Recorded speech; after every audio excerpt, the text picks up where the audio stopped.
Assalamu alaikum masu kallon mu da sauraron mu. Barkanmu da yau, sannunmu da kasancewa da ku a cikin shirinmu na gaskiya dokin karfe. Gaskiya dokin karfe duk wanda ya ji ta ya san inda ake tsage gaskiya ne, wanda United African Television ta ɗauki nauyin kawo muku, wanda ni Faffa M Sharif nake gabatarwa. Ku biyo mu.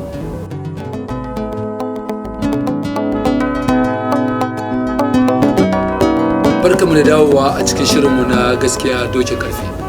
A hawa yau dai muna tare da babban bakonmu da yawa ba sai na muku bayani ba, an san fuskarsa kuma ana jin shi a kafafen watsa labarai. A yau ma dai waka bakin mai ita tafi daɗi. Masu kallon mu da sauraro za su so su ji waye kai dai har yanzu. Assalamu alaikum warahmatullahi ta'ala wabarakatuh. Kamar da kun sani, suna na Mujahid Bashir Muhammad Takalafiya, kuma ciyaman a kungiyar APC ko daddar Kutubu Local Government Kano State.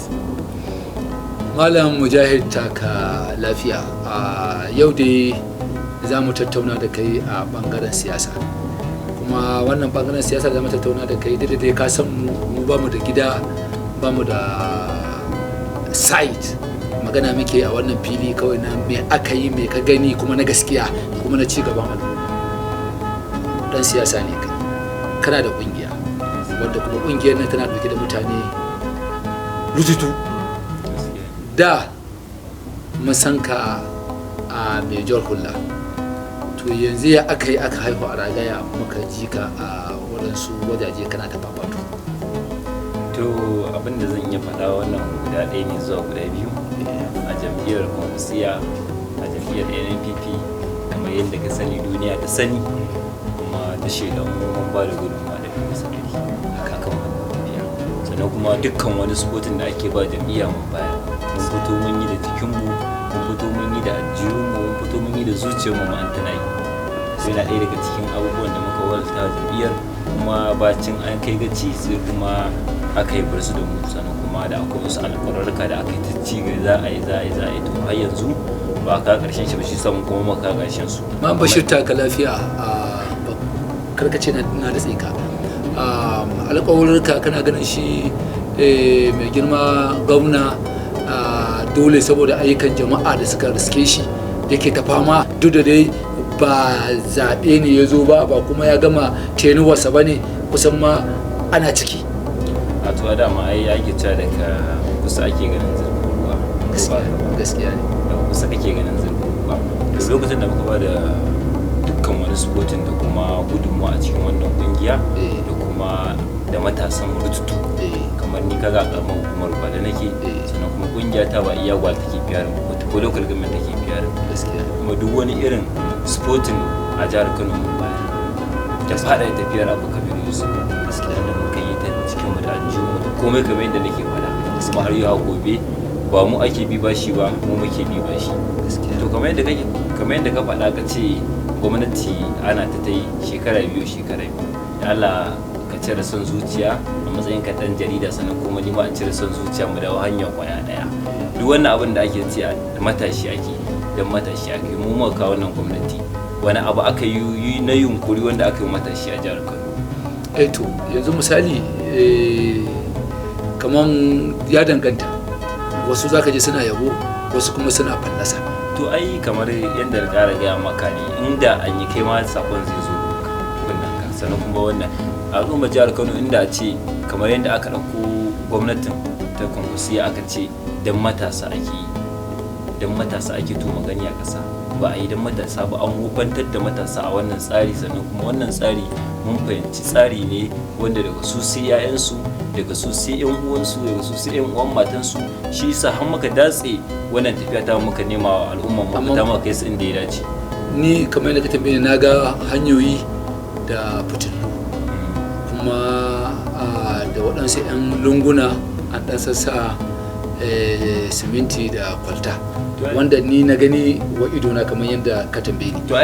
Ba ka ganin cewa inda lokaci za a iya yin fin haka? Da dai ni abin da na gani nake magana, banda wani zaɓi, banda kuma wani ra'ayi akai. To ai da mun wannan aikin da suke ta yi, da mun kowace gwamnati ta zo tana yin irin su. kowace gwamnati kuma ya zama dole ne ta zo ta irin wannan ayyuka. Kamar ba wai adawa ba wai kuma adawa muke da ita gwamnatin Abba Kabir Yusuf ba. Gwamnatin Dr. Abdullahi Umar Ganduje bacin ya wuce wannan a matsayinsa na gwamnan jihar Kano ba irin ayyukan da bai yi a Kano ba, amma saboda da akwai wani abu a zuciyarmu wanda muka ɓoye shi sannan kuma muke kamar yaƙarsa a baya, ba ma kallon ayyukan da yake na alkhairi a wannan jihar Kano. Sannan kuma in ka duba ka gani a shekara 8 da ya gwamnatin jihar Kano ya kawo ci gaba na musamman a jihar Kano, sannan kuma ya kawo dukkan irin aikin da abu yake yayi wanda ya fi shi, sannan kuma ya ninninka irin wanda ya yi. To baka ganin shi shekara 8 yayi, wannan kuma shekara 2 ne ya fara. Sannan kuma misali Malam Mujahid, kai a tafiyar da ake yi a yanzu ba wani tallafi da ya zo kanka kai karan kanka? Ba wani tallafi da ya zo kaina. Sannan kamar yadda ka sani ni mutum ne dan gugurmaya a siyasa. Yana ɗaya daga cikin dalilin da ya sa muka aje wannan tafiya ta kunkusiya mu kuma jam'iyyar APC. Me ka hango a jam'iyyar APC da ya sa kai tsaye da kai da makarraban ka kuka yi takakkiya kuka canza sheka kuka koma kai tsaye ba tare da kundin jirkin ta? Gaskiya da akwai abubuwan da suka ja hankali na a jam'iyyar APC, ɗiban mutane na gabaki ɗayansu ba tare da mun yi sallama a gidan mu muka tsunduma a cikin jam'iyyar APC. A APC kana da wani jagora ko uban gida daidai ga wani na gani a gaban zuciyarka a makale?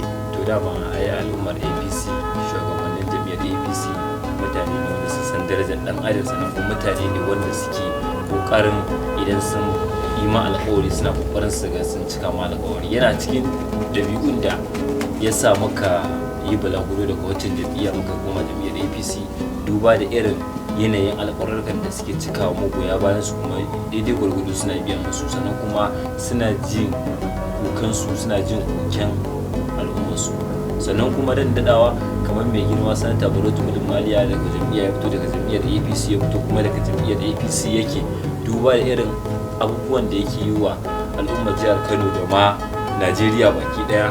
Duk wanda ya ga irin tsare-tsaren mai girma sanata dole zai ji jam'iyyar APC ta shiga ransa, sannan kuma ta shiga rayuwarsa, ko an san shi ko ba a san shi ba, za ga ya fito ya tsaya tsayin daka, ko a wata jam'iyya yake za ga ya wullar da wannan jam'iyyar da yake ya da jam'iyyar APC, saboda duba da irin shi mai girma sanata Barau Jibrin Maliya irin abubuwan alkhairi da yake yi wa jihar Kano da ma Najeriya baki ɗaya. Wannan abubuwan yana sa matasa suna kwaɗayin ya zamanto gwamnan jihar Kano a 2027 insha Allah. Yanzu kana ganin shi yayi na'am da hakan koko dai?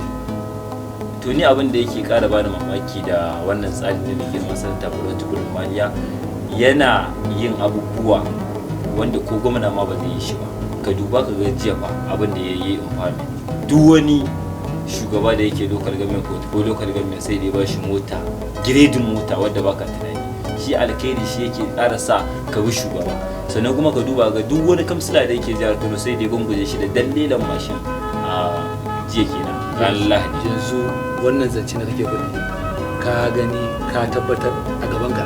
Ni shaida ne, ni garo ne ba jiyo ba, har dan sai na takama, sai da na taɓa motar sannan na taɓa mashin ɗin kuma shi. Kana ganin yana da tebur da zaka iya kai kuka kai tsaye don ya ji a kuma gyara? A insha Allah muna sanata, muna mai kyakkyawan zato wanda mun tabbatar da mutum ne wanda yi da aljihunsa, sannan kuma mutum ne wanda yi da kudadensa. Ba bonono ba ne kawai irin na farfagandan siyasa? Ba wannan magana, saboda bonono ne sai ya faɗo matakin da yake so ya cimma sannan zai ci gaba da wannan abu.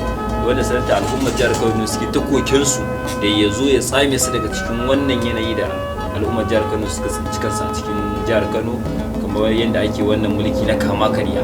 Shi yasa suke ta miƙo ƙudurinsu ga mai girma sanar president ya taimaka ya ji koken al'ummar jihar Kano don ya zo ya taimake su ya tsaya takarar 2027.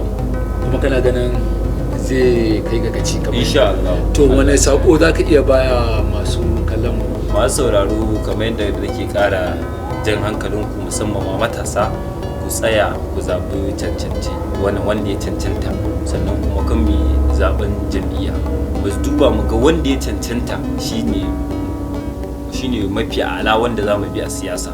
Sannan kuma kamar yadda nake ƙara sanar muku matasa, idan kuka zo muka marawa wannan sanata Barau Jibrin Maliya, bayan in Allah ya so ya yarda zai ba wa al'ummar jihar Kano mamaki wajen ci gaba da ayyuka na alkhairi kamar yadda ya saba a kowane lokaci. To duka anan muka kawo ƙarshen wannan shiri, nake cewa sai kuma wani makon idan Allah ya kai